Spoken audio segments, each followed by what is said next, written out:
we are going to pick up where we left off in our last video, and that starts with the beginning of the Songhai Kingdom. So Songhai existed from 1340 to 1591 CE, and they would have been a province of Mali, but they were pretty much on their own, independently functioning under the rule of Mali, like many lesser kingdoms. So when Mali started to decline, Songhai started to assert its own power because, again, they were functioning independently. And eventually, they were able to build up their army and take over the territory that was the last of the Mali Empire, and basically gained control over all of the trade routes, which brought them more power. So when we talk about Songhai's politics, we're going to look at a couple of good rulers and also their structure. So Sunni Ali would be the one that is leading the soldiers into conquering the rest of Mali and setting up the complex system of government with, again, a king and provinces, but a later leader is going to make that more complex. So that later leader is going to be Askia Muhammad, and he is going to challenge Sunni Ali's son, Sunni Baru, for the throne because he is going to claim that Sunni Baru is not a good enough Muslim in order to be ruling. And so he then sets up the system where there's a king and a kingdom for the kingdom, and then in the provinces you're going to have a governor, a tax collector, a court of judges, and a trade inspector, all working together and reporting back to the king, which is more than the old version, which just had one lesser king over each province. And then under Askia, under him, can't say his name today, he is going to reach the peak territory, and that is actually going to be the largest empire, and he is going to expand and improve trade. One of the ways he does that is by adding in weights and scales to kind of make the process easier.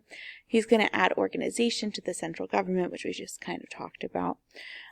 He's going to improve the tax system so it's more efficient. And then he's going to open many religious schools and mosques, and that is it.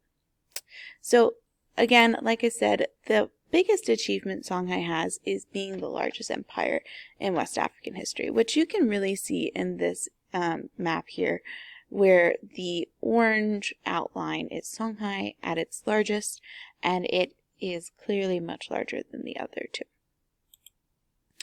So when we talk about religion, it is still going to be a lot of Islam affecting them.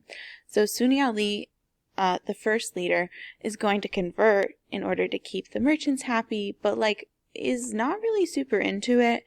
But when he passes and his son takes over, or his sons take over, they are going to refuse to convert, which makes people upset. And again, that leads us to the general, Askia Muhammad, who we just talked about, taking over as ruler in 1493. And as he's taking over, he's going to convert the whole kingdom of Songhai to practice more Islamic law.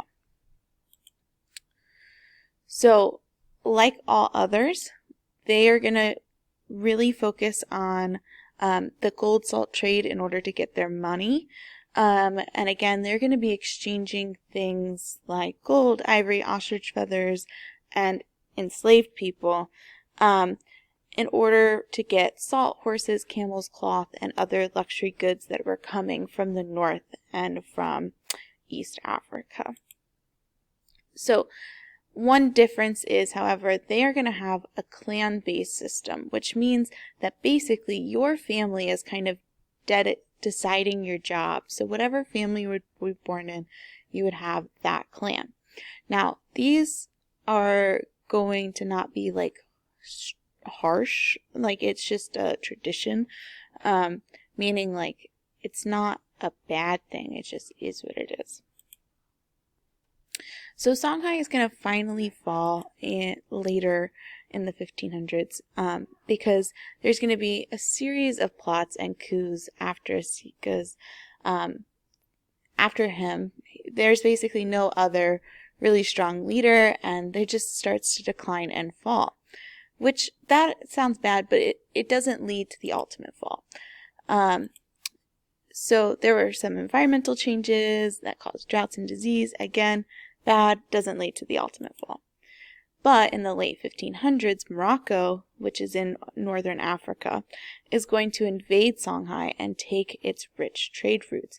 Now, part of the problem with Morocco, or part of the reason, not necessarily problem, part of the reason Morocco is able to defeat them is because they have the new weapon, which is the gun, because they would have been interacting a lot with the Arab traders, and they would have gotten this new technology from them. Even though we know Songhai was interacting with them, it just wasn't the same. So that is it. That is all of Songhai, and I hope you have a great day.